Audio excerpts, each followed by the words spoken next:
Welcome to our webinar on anxiety, divorce in a pandemic. I'm Brian Galbraith.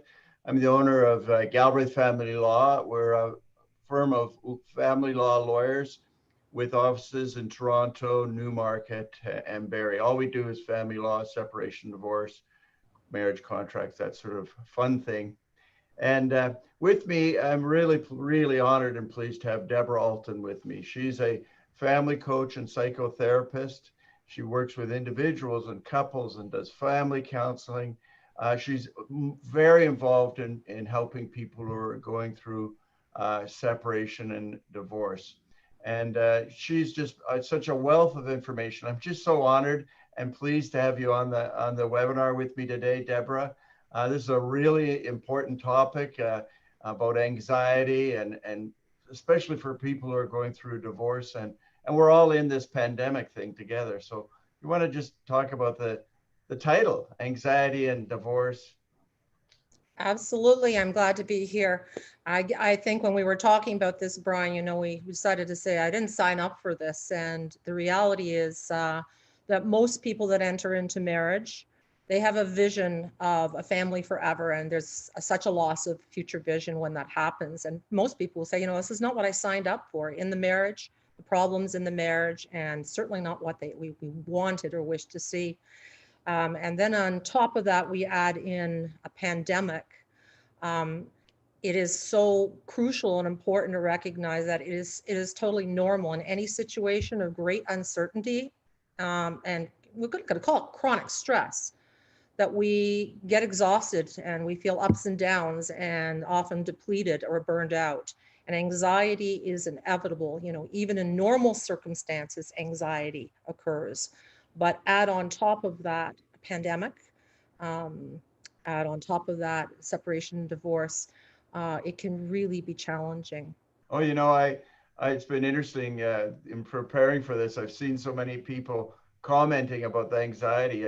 The other day, David Letterman said he has struggled with anxiety all his life. And, you see him as so confident and so successful. And Dave Chappelle, another very famous and successful comedian, said he has anxiety all the time. It's rampant. I remember when my older boys were teenagers, one of my boys said he didn't know any girl in high school who wasn't suffering from anxiety.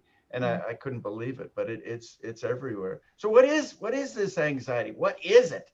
Okay. So first of all, I want to say it's an emotion, it's a feeling. And the problem is that people think of these feelings, depression, anxiety, which can often be closely linked, as something that's bad. And I want to say emotions are not good or bad or right or wrong. They are inevitable, and they're actual signals. They're signaling to our body, our physiology, our emotion, and our thinking that there is something that's not okay. So anxiety tends to trigger this flight or fight sort of stress response. And it tends to do a lot of flooding of chemicals, hormones, like adrenaline into our system. And again, it's part of what we need to learn to live with in life. We are, as human beings, we are hardwired for connection, and we are pleasure seekers and pain avoiders. So Question. So when something that's unpleasurable comes along, or a sense of I'm in danger, or there's a fear of something, it's actually healthy for us to have an experience of anxiety or fearfulness. It's so funny though. It comes up for me when it comes on. It's not like directly related to anything anybody says or does. It's just a feeling that comes to my body, and I can't say, okay, it's because of that or that. It just is this feeling that comes in, and it's more of a physical feeling, I think. Does that make sense? It completely makes sense. And I liken it to, if you go into No Frills, for example, or President's Choice, and you buy a yellow label item, let's say you're buying a tin of corn, it's a yellow label. Sometimes our emotions are like that. We know the body sensations. We are aware that something's not quite right. It's not a pleasant feeling in our body. but it still counts. And often people in my practice will come in and say, I'm feeling really anxious, but I don't really know what it's connected to. Or I was sitting having a coffee with a Right. friend, woke up in the middle of the night, and all of a sudden I had this huge flood of emotions that came on. And that's the piece that's important to recognize, is that our thinking, our emotions, and our physiology, our body sensations are all connected. So we'll talk a little bit more about how we work with that, because Yeah. again, we need to learn to accept that it's signaling something, and I need to pay attention to it. And the brain sometimes will just start going like this and just won't stop. It's just like spinning out of control, and oh, it's an Yeah. awful feeling. A lot of my clients have been really anxious of late about because of issues related to their separation in the pandemic. You know, in the early days, Deborah, it was an issue of, would should the children go to the other parent's home when there's been a separation and there's two homes, and there's, because of the COVID risk, they were very nervous and asking about that. Some of the times we had ended up actually going to court on that issue, and it was interesting what the court said. What generally speaking is that if you should try to respect whatever the pattern of access and parenting was prior to the pandemic, you should continue it unless there's some unusual circumstances or unusual risks that require a change. But in most circumstances, they said, look, you just got to keep it going, and we're all in this. We're all in this same circumstance. There's a risk at every family, in every family's home, and in every situation. You need to try to maintain as much normalcy for these children as possible. They need to keep this connected as they can to all of their families. And then another huge anxiety that parents had over the summer, including myself, including the prime minister. I remember seeing him and saying he was talking to his wife at night about the whole idea of whether his kids should go to school or not. And that's a big issue. And again, what the courts have said on that is we're not going to second guess the government's plans. The government has come up with a plan for the school system, and we're going to assume that they've considered the costs and benefits and risks. So we're not going to second guess that.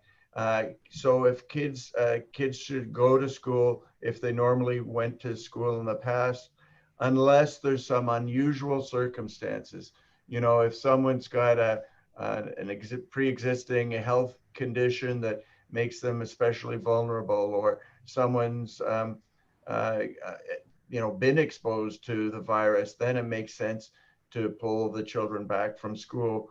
But in most cases, the courts have said, let's go to school. And now this, a lot of parents have decided to not do that, and they've decided to do homeschooling. And boy, we of course did that. My wife and I have a 7-year-old and 9-year-old, and we had them home from March right through the summer, and it was challenging to do that homeschooling, and that added a whole new layer of anxiety and stress on us, trying to keep up with the school curriculum and entertain them and keep them exercised and keep my business going and all the other things that we had to maintain. It's really hard right now for people. It is extremely challenging, and I know when working with separated families, I've seen a lot of additional conflict that's happened because, again, we all have our own sense of what's okay and what's not okay. So I will see, one parent saying, well, your protocol in your home, it's not the same as the protocol we use in our home, or you're an essential service worker, et cetera. And it creates a lot of conflict. And as I coach separated families through this, I explain to them that never has there been a time where they need to be willing to be more cooperative and creative and flexible around how they make room for those differences. Because otherwise, what people end up doing, the parents will end up positioning. And in the end result of that is the victims of that tend to be the children. So we Yeah, don't and concern. we know that what's hardest on children is the conflict between parents, right? So if the parents have conflict over these issues, then that's just going to add to the whole family's level of anxiety and stress, and the kids are in the middle. It's tough. Completely. As an example, I had a family where one of the children did not want to come home to the other parent's home because they felt like they needed to protect the other family's issues. And children then get put in the position of being the monkey in the middle where they never were meant to be in the first place. Their job is to just be kids, and hence separated families and intact families as well.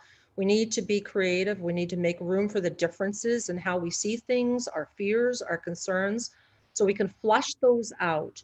And so parents can get into a place where they're able to take that weight off the child. So the child knows that they're going to be safe in both homes. And it's a really common piece that I see. In fact, sometimes see a little bit of, maybe a little bit even of manipulation that can happen around these highly conflicted parents in the first place. So now COVID becomes a reason why I'm not going to keep a court order. So actually, I'm really pleased to hear what you were saying there from what you've seen as a lawyer, Brian. Yeah. The other unfortunate consequence of all this anxiety and stress has been a rise in the domestic violence. Especially, you can I can only imagine if I was in a bad relationship and then I had to be quarantined in that relationship. It can bring out the worst in people, I guess. Absolutely. I also see, be prior to COVID, there were a lot of marriages that were all, already struggling and perhaps were at a place where they wanted to move towards, separation. But I also see families that are really concerned and confused about what to do there because they're concerned about, economics, living under one roof sometimes and postponing separation and divorce can be really, really challenging. Some couples are able to do that, and some really do need to create that separate space because everything gets escalated from there. Right. And yeah. Yeah. I recently read an article about surge capacity, and I found it so interesting. It was an article that what she was saying is that we have this capacity to deal with a crisis.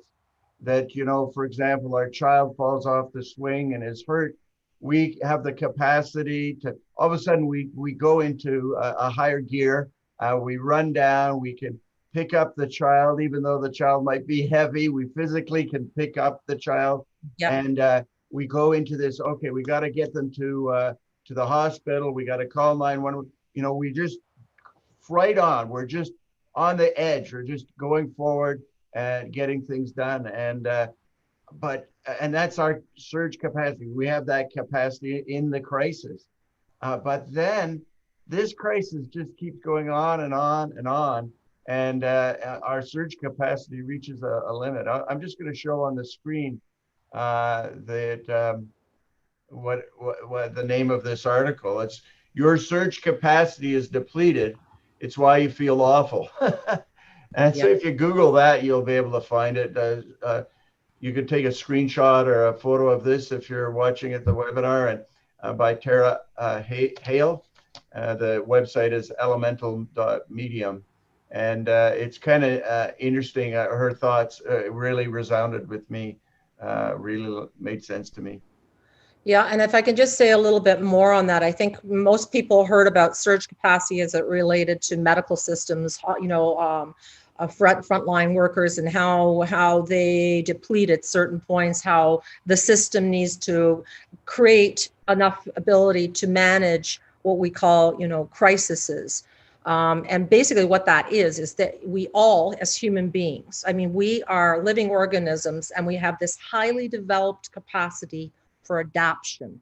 And that's what it is, actually. We look at so many ways over our life that we need to adapt. The problem with COVID or this pandemic is that I think as we saw the numbers, we all made adaptations, or a lot of us made adaptations, And we started to see some good results. We started numbers to come down. And what I'm seeing in my own practice working with families is we've been doing that. We got through a big, long chunk of period of time, and people are getting depleted.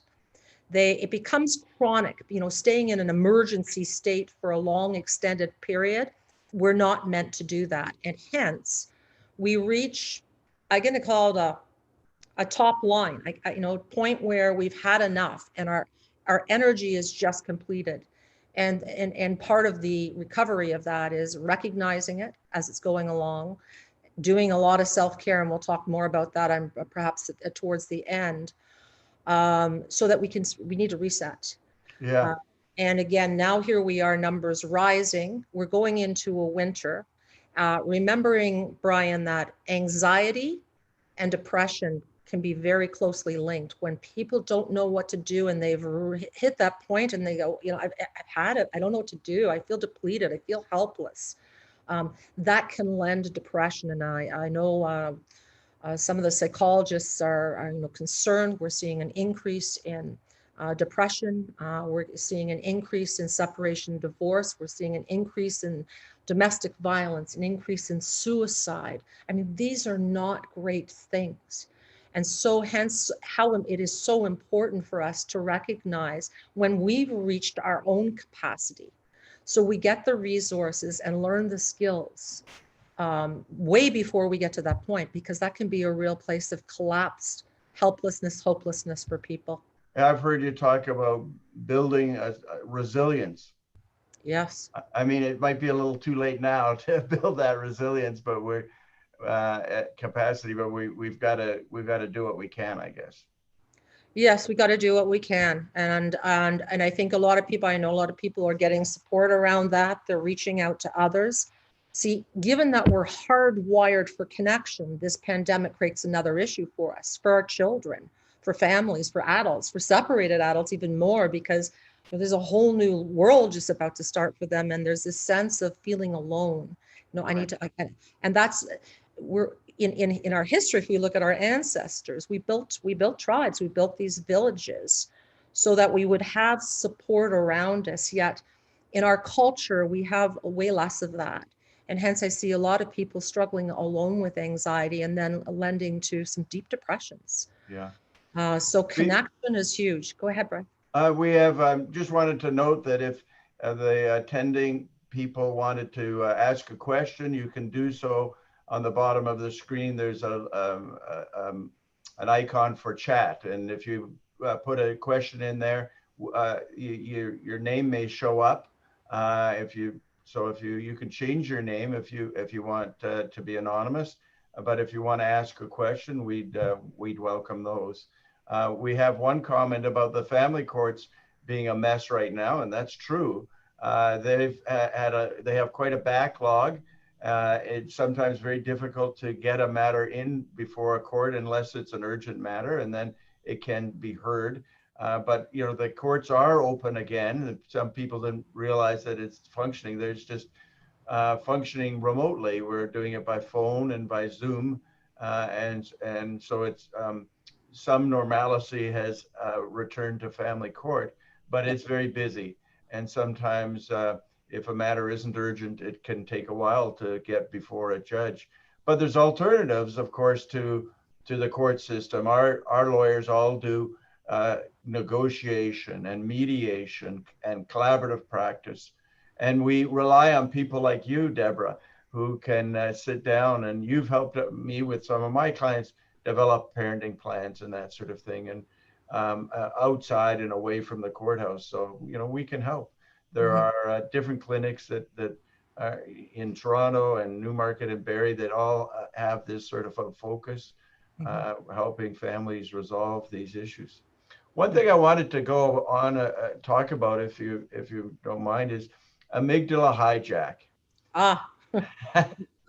Amygdala hijack. That's when you feel a threat, right? You feel like you're being attacked, and then your primitive brain goes into fight, flight, or play dead. It's the amygdala, which is the lizard brain. I've got a little picture here that I might help to explain it a little Yep, better. So can sure put that up. And just a really, and again, this is not meant to be just getting into the whole way the brain works, et cetera, but just as a little Reader's Digest on it, the amygdala is known for its role in processing of fear and other emotions, but it is very much connected to our reactive brain.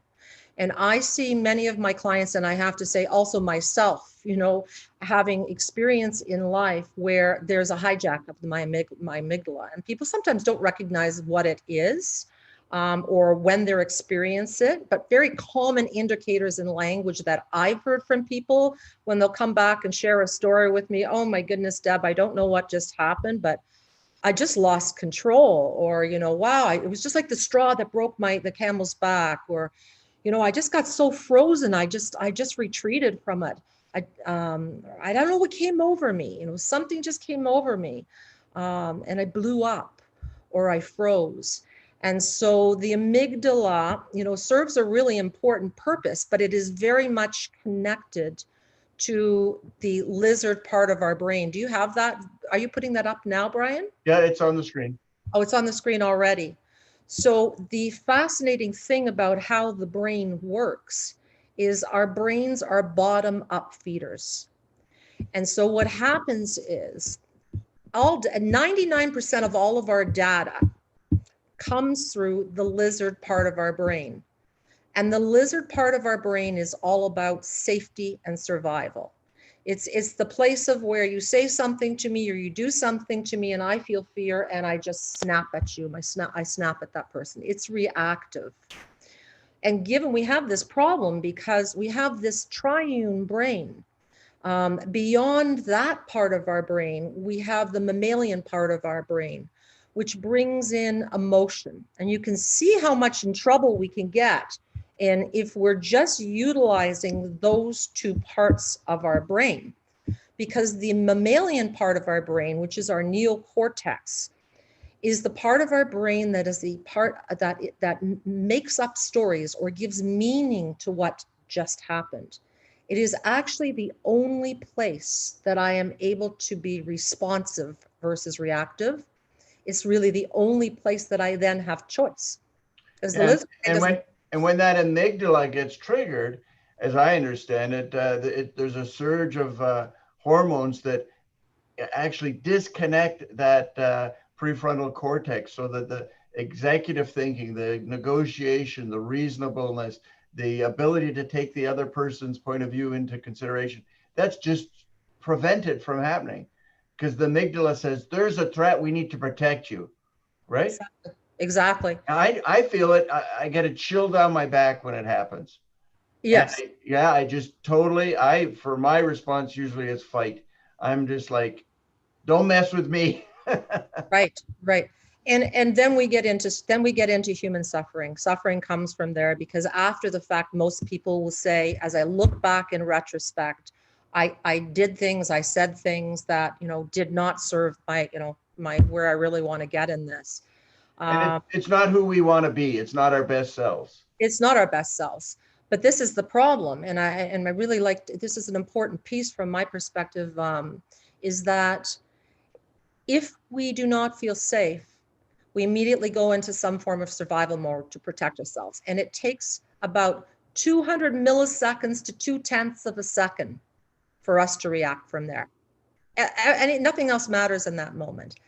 But if we hang in for a second, what happens is the things filter up through our brain. So it goes beyond that part of our brain and it goes into what we're going to call the mammalian, but that's my life energy, my emotional brain. And that takes about 30 milliseconds. And it determines, that part of our brain determines, is this pleasure or pain? And if it's pain, in that moment, that can lead us to manifest anger, sadness, disgust. A lot of negative emotions can come in there. If it's pleasure, then we move towards that in excitement and joy, etc. But these emotions can be very intense, and it requires some level of willingness to step back in that moment, to recognize. For you, Brian, you're really clear. I'm the same as you. When my amygdala is being hijacked, I get a clenched feeling in my jaw. Yeah. Yeah, I Right can. back here. Yeah, I can feel a little bit of an increase in my heart rate. There's a bit of sweating that goes in, a bit of clenching, and a little shake in my body. And those tend to be the almost like the warning signs, so to speak, that I'm in trouble. Yeah.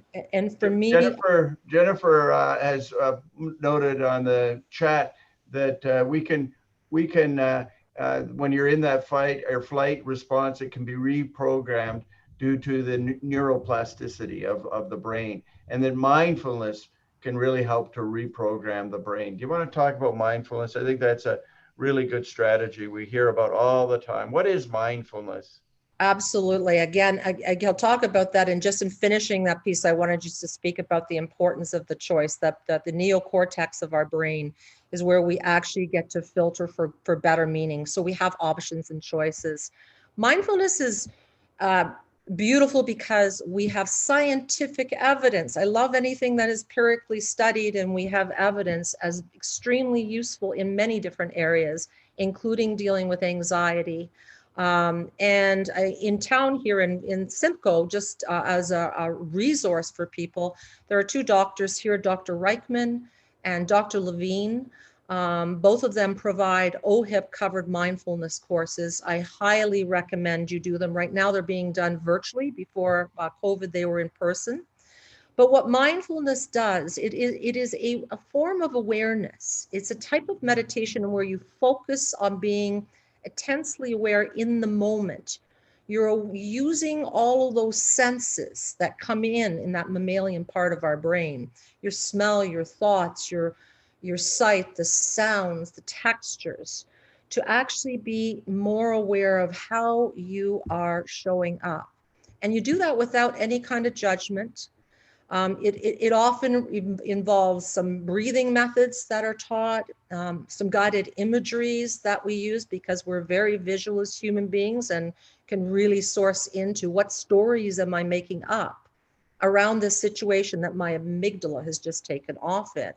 Right. So and the mindfulness, again, has so many different positive effects on our body, the physiology. Again, it lowers cortisol levels in the blood, and it lowers stress, it decreases the risk of disease, etc.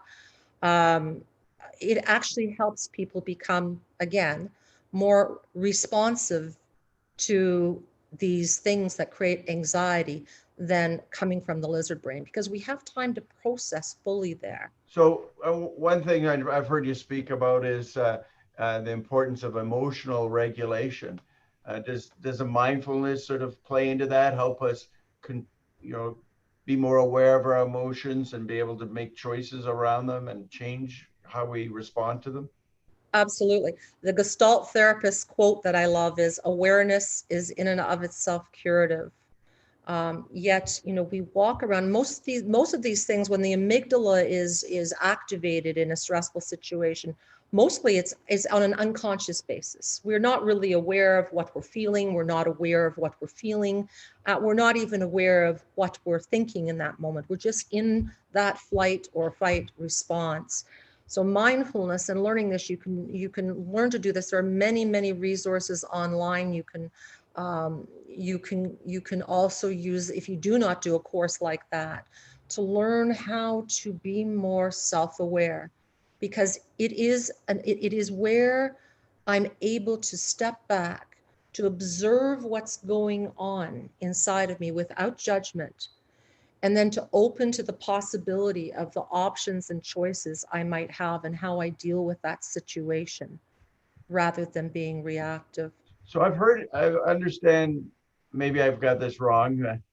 I'm a lawyer, not a psychotherapist, but the emotions really you can't control, but you can control your thoughts, which will have an impact on regulating your emotions. Is that how it works?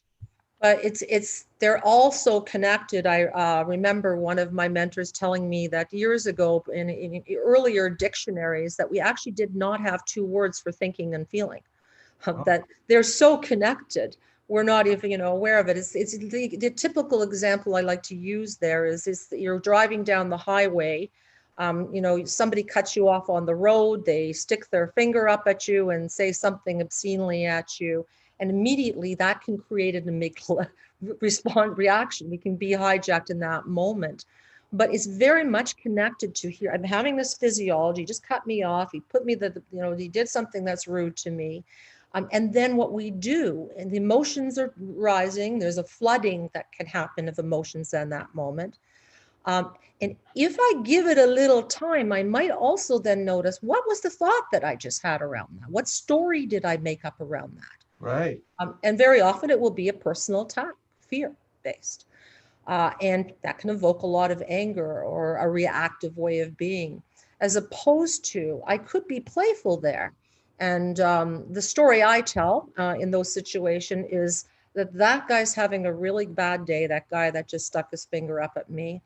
He just found out that his 16-year-old daughter got hit by a drunk driver and she's been airlifted to Sick Kids Hospital. And he really needs to get there. That's so funny. The story that my wife and I always tell each other is, maybe that guy just got served with an application for divorce. That's a good one. Same idea. Yeah. And the important thing, and people might say, well, that's ridiculous. I mean, he's just being an idiot. But what's most important is what happens to us, noticing how, right. What's the impact on me and where do I want to be with this? Yeah. Otherwise, reaction creates reaction, So again, it becomes a positioning place where now I want to drive in front of the guy and cut him off and blow my horn at him. And we rob ourselves of the ability to have choice there. So. But there's a comment, Diana says that she uses a technique with her children to ground them, where she'll get them to work with all 5 senses, to count items, to drink water, to taste, smell, hear, and touch things. And I guess that's just to reconnect the whole body, I guess. Is that kind of what she's doing in that sort of a thing? That is mindfulness. That is a beautiful example of mindfulness. Absolutely. Remember, I said earlier that when something happens in the world, that our brain is a bottom-up feeder. First, it goes through 99% of all data goes through the lizard brain first. And people sometimes want to know what the other 1% is. It's smell. Smell does not go through that part of but senses, being aware of what's going on in my body in any given circumstance, gives me an opportunity to slow down and to, again, without judgment, to just notice, because we're fully alive beings with a pile of different emotions, senses going on, get triggered all the time. As another example of that, I will see, if you look at past experience, because our brain, which is actually 2 parts, we've got a right hemisphere and we've got a left hemisphere. Our right hemisphere of our brain is about right here, right now. That's the part of our brain that's smelling, seeing, hearing. It's the touch. It's that fully alive. It's the essence of who we are. But again, in a situation where I'm in extreme crisis or I'm going through a difficult thing, like a difficult divorce or a pandemic, we tend to come away from noticing those things. And so bringing awareness to that in any given moment is where I can notice, oh gosh, my jaw just clenched. Something's going on here. And I might notice that way before the feeling. We just got a question about someone who says that when she goes to court, she just freezes. She's so overwhelmed with anxiety, and she just does not perform very well representing herself. And she's wondering what she can do to help herself in those situations. Of course, she should retain a lawyer to do it on her behalf. You're very funny. I can because we don't have those responses because it's not our lives, and so we're independent. But yeah. I get it. What do you do when you're faced with that situation? It might be going to court. Hey, it might be just when the children are being picked up or dropped off, and your spouse says something to you, and it can really trigger you. One thing that played with and had some success with is visualizing the circumstance.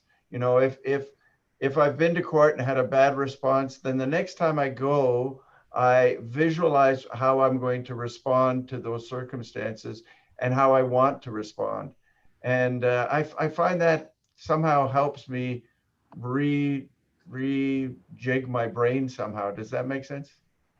Yes, that makes sense, and it works differently for everybody. And in response to that question, I would say even here, by nature or by my personality type, I'm more of a, even though people might not think it because I got a bit of a big mouth sometimes, I'm really quite introverted. So even coming on and doing this talk with you today, Brian, I noticed my palms were sweating, my heart started to palpitate.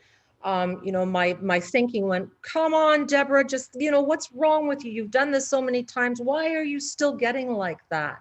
And so I almost want to normalize that for whoever asked that question, and recognizing, can you broach that from a place of compassion and be a nurturing force to yourself there, as opposed to getting frustrated or resisting that feeling of anxiety, because we all have it at some level. Someone made a comment, a good certified divorce coach or psychotherapist like yourself can help people, right? Because you can help them gain some perspective on what's going on and what they can change and what they can't change. Maybe we want to talk about that triangle you've talked to me about in the past, and how there are some things you can control and sometimes there's things you can't control.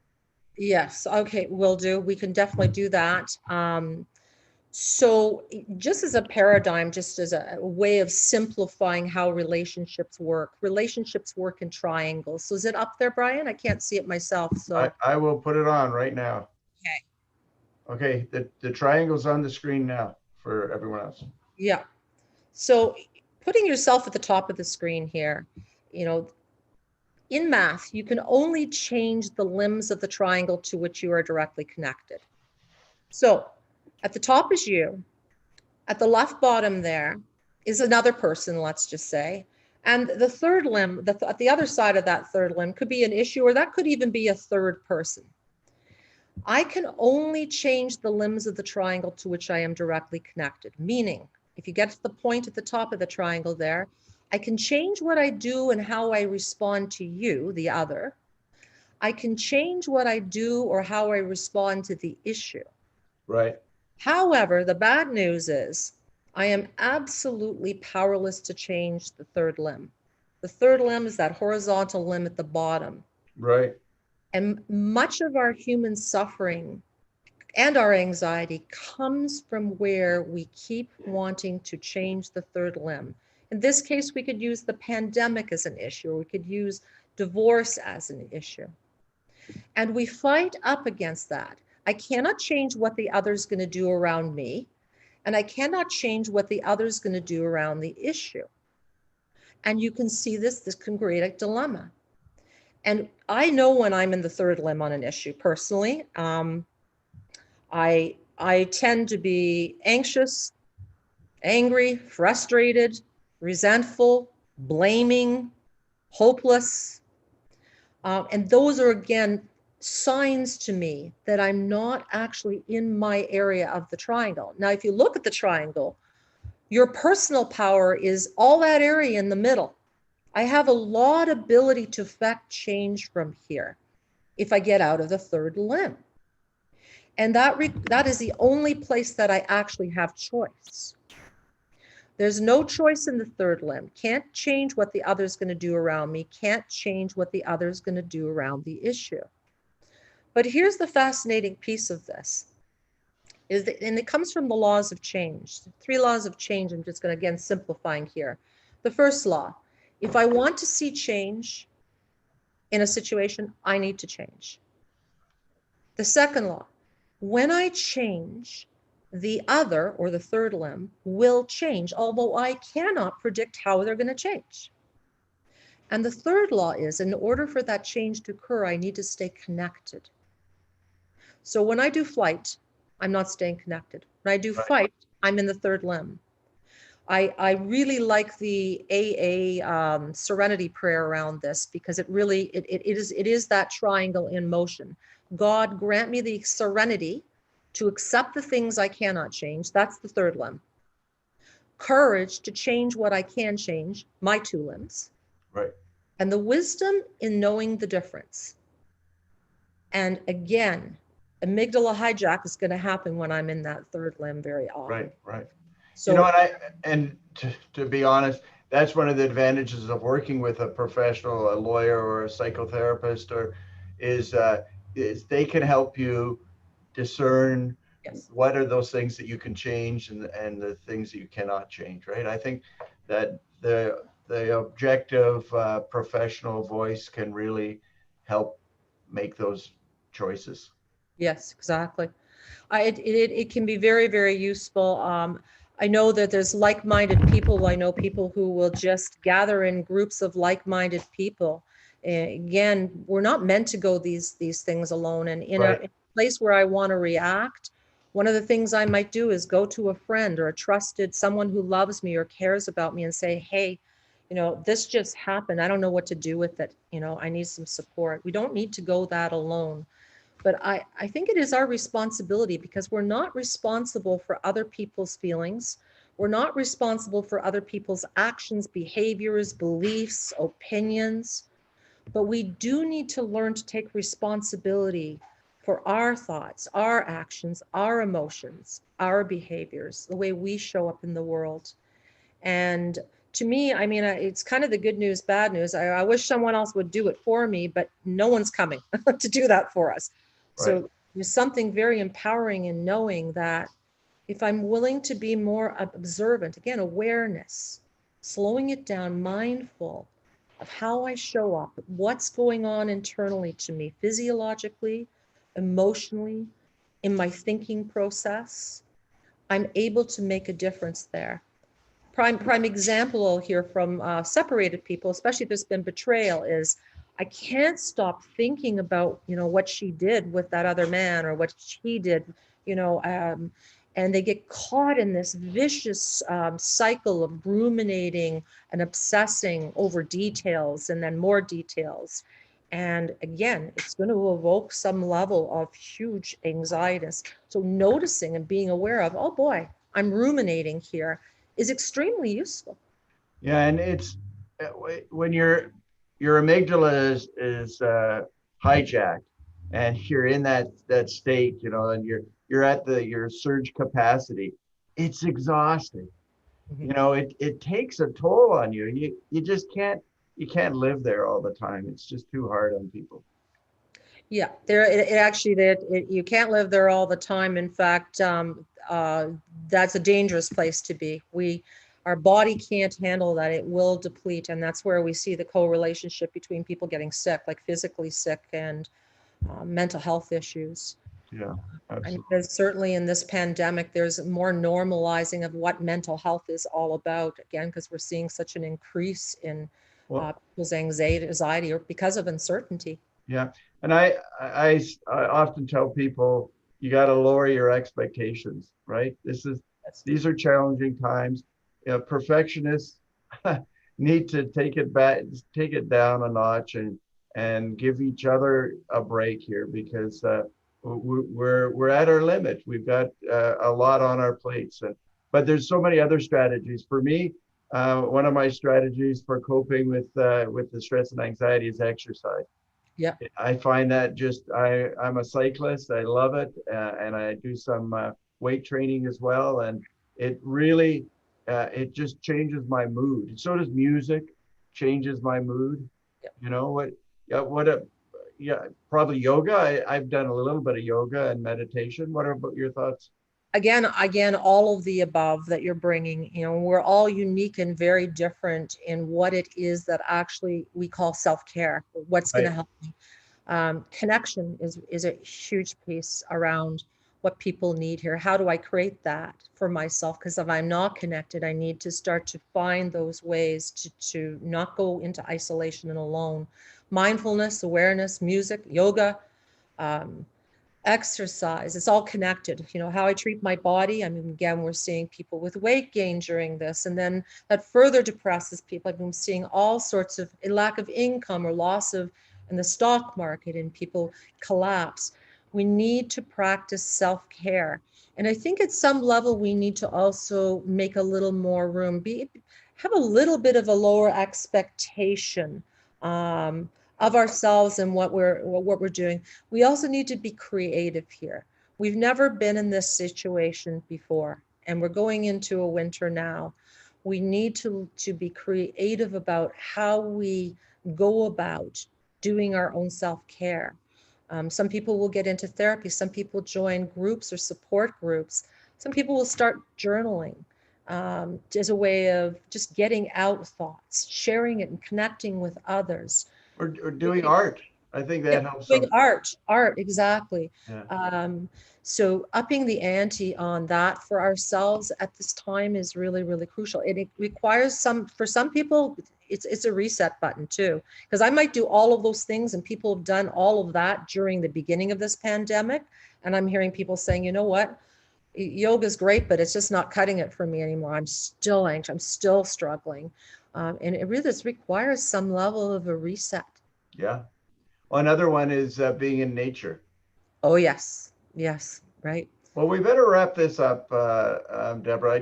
I really want to thank you so much for taking this time. You're so practical in your approach, and you make sense. You just make sense in a real common sense human way, and I really appreciate you sharing that with us. I just want to put on the screen our contact information if anybody wants to get a hold of Deborah Alton or myself at our law firm in Toronto, Newmarket, and Barrie, and Deborah's in Newmarket. But you know, with Zoom, we can be anywhere, can't we, Deborah? Right? Exactly. Doing lots of Zoom these days. It's the new. We've been doing it before this, but it's the new way of our world for sure, for sure. So thank you very, very much, and you've actually given me some hope. You know that we can get through this if we be mindful and thoughtful and deliberate in how we respond and give each other a break and then one day we can give each other a hug one day, we hope. Oh yes, that's for sure. We're all just human beings. We're all doing the best we can given our limited skills. And I mean, what more do we have to do in life but to become our best self? This is the opportunity. This is our opportunity. And it's interesting to see who shines through during these trying times and shows themselves as really good citizens for each other, right? Yes, exactly. Yeah. Okay. So thanks a lot. Take care, and thanks for everyone who participated. And this has been recorded, so we'll send this out to anyone who's been registered, and you can share it with your friends and family.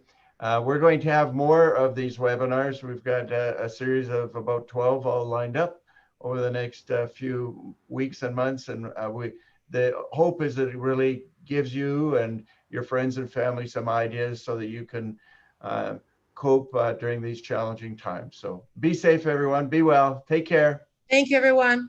Take care. Bye, Brian. Bye-bye.